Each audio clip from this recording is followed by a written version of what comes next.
So today we'll be actually going through one more tutorial for nCloth, and today will be an example of maybe a cloth drying off on a rope. Okay, so we'll take take the example of it. Okay, so let me start off by opening a scene here. Okay, which is a shirt scene. Okay. Okay, I have this simple shirt modeled and unwrapped. Okay, unwrapped and applied it a planar mapping. Okay. Um, One thing I have not done in this is not given it a fold. Okay, it's a straight simple uh, uh, modeled shirt with the help of a plane and extruded. Okay, I haven't given it any modeling folds. So that is one thing you should take care of. You don't want any kind of folds modeled. The folds will automatically come. Okay. Uh, and if you see, if I click on 6, I do have some texture in here which I have put. Okay. Now let's see how we can make this cloth hang on a string or in rope. Okay. So first thing what I'll do is directly give it an nCloth. Apply it in nCloth. So jump into FX mode and nCloth and give it create nCloth. Okay. So let's see if it's got applied or not. Let me play it and check it. I don't suppose so. Okay, it didn't get applied. So just once again I'll go nCloth and create nCloth. Go to the option box, edit, reset the setting, and just say apply. Yeah. So now if I play it, you will see that it just simply goes down here. Okay. So for this cloth, the hanging on a rope, which probably is drying off, which is kept on a rope to dry. Okay, I'll also need a rope in this case. So to create a rope, I'll create a polygonal plane. Okay.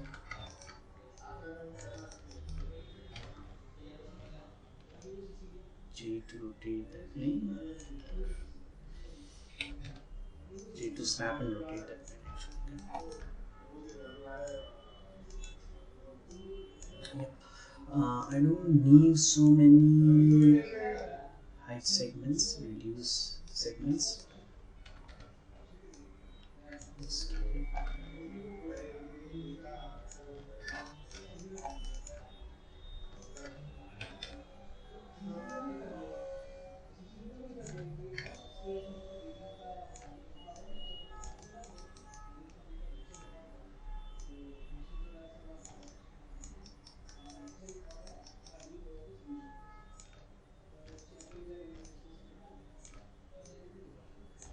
Okay, I'll just also scale it down a bit because I need it to be very fine. Okay, very small. I'll of course also need to add some grid segments inside this.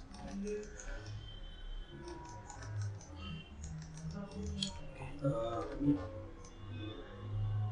Scale it down.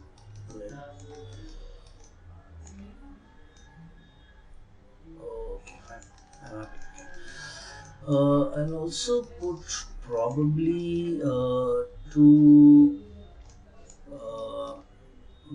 rods in the sides so that that's where the clothes are tied. The rope is tied from both sides. So I'll just say create a polygonal cylinder.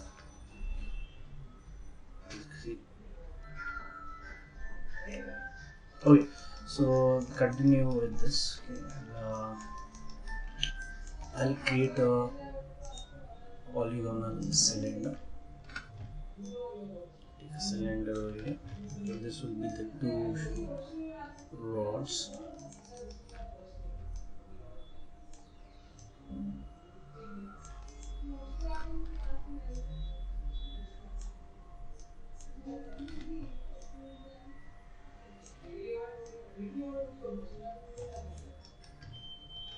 Also have another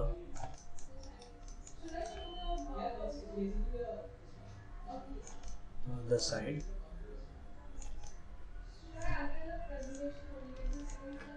just pull it a little bit in front from the top. We'll just check. Yeah.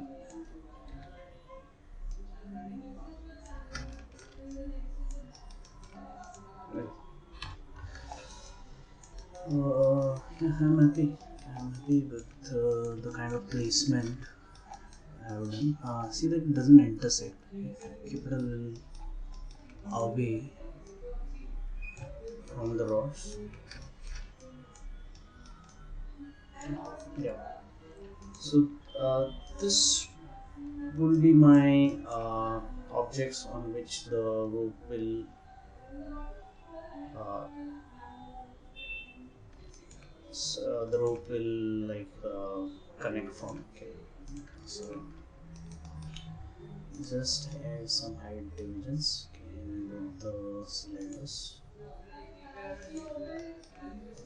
Maybe we'll do this to really copy this one. Okay, fine. Now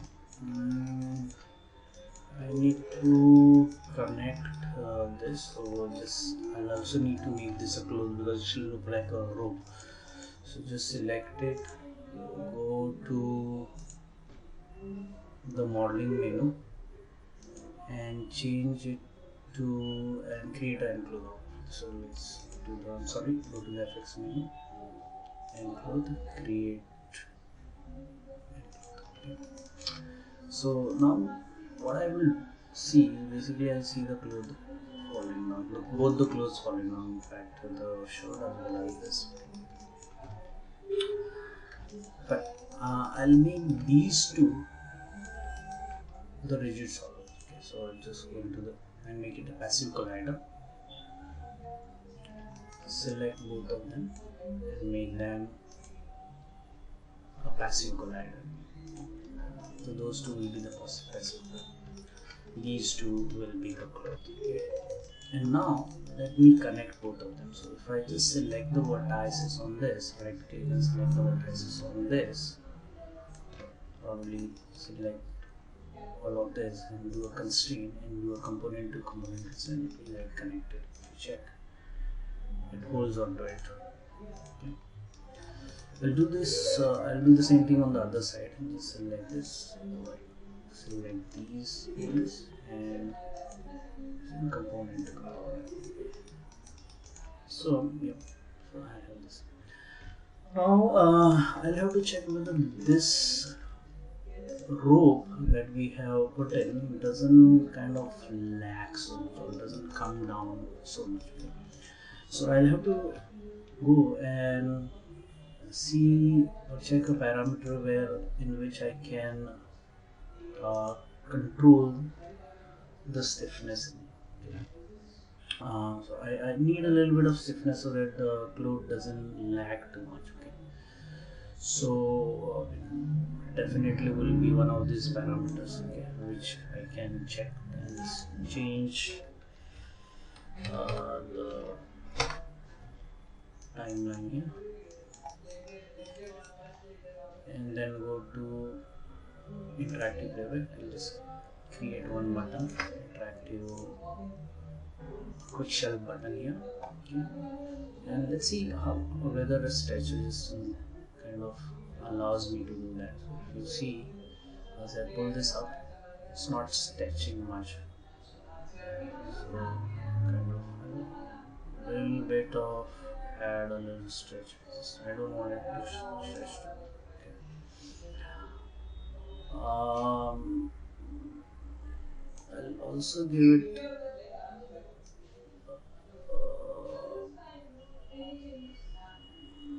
reduced rest length, okay, so that it stays stiff around, let's say 0.95 would be good enough. So basically the rest length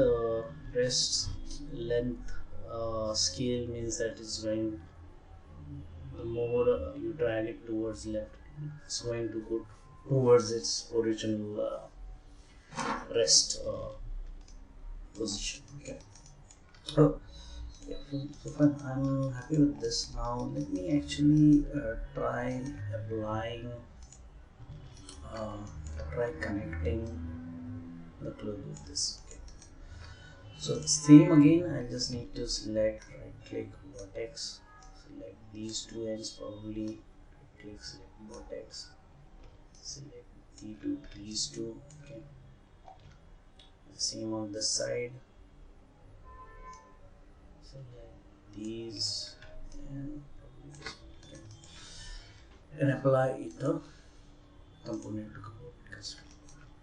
Let's check what happens. Okay, yeah, there it is. I'm happy with the shot.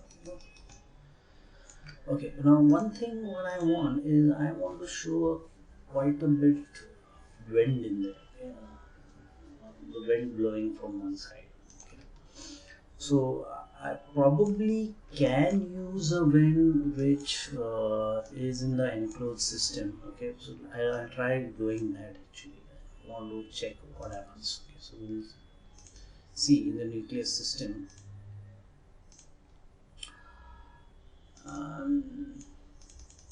Yeah, in the nucleus system, I will increase the wind speed a bit, and I want the wind to be blowing behind, so it will be negative z.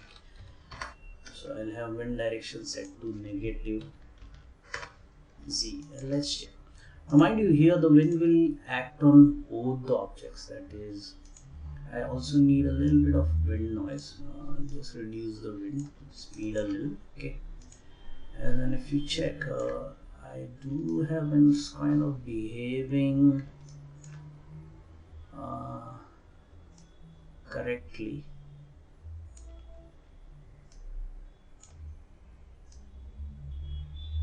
Just add a little bit of air density to make.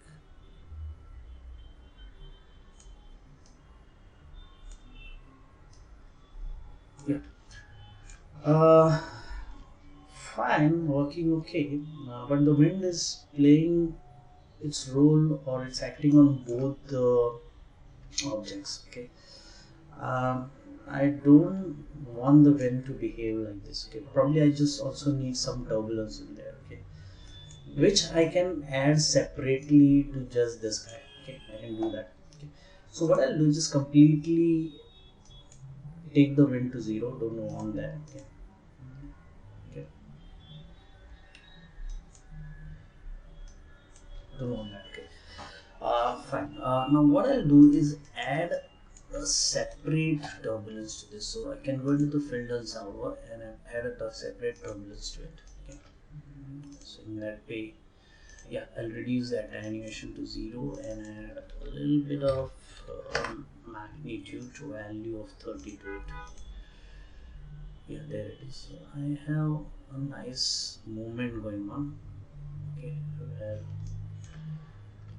seems as if there is a wind, a nice wind acting. Yes.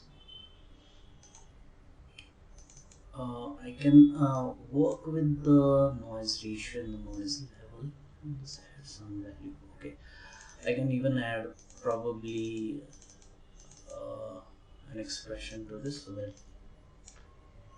there is a little variation. I don't want the wind to be very linear. Okay, so I can put in an expression here in direction x, y and z, all the axes. So right click, this is a create expression and add a time function into, let's say, 5. Okay, in all the axes. Just Control C, Control V for all the axes, Y and Z. Create. Okay. So I will get a little variation on the direction.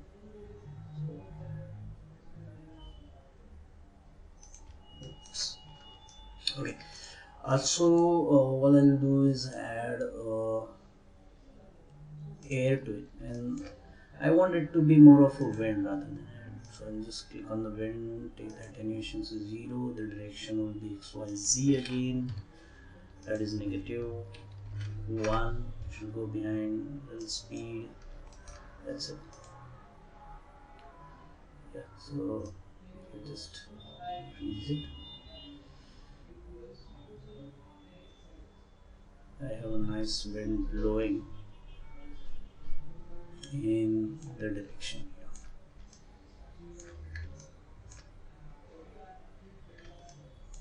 I think the cloth is already dried off. Okay.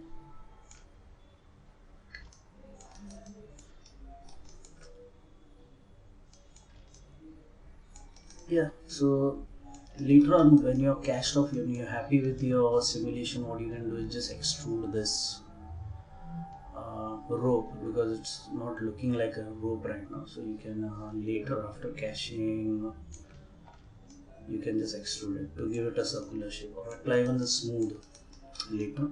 Okay. Yeah, so that is nCloth.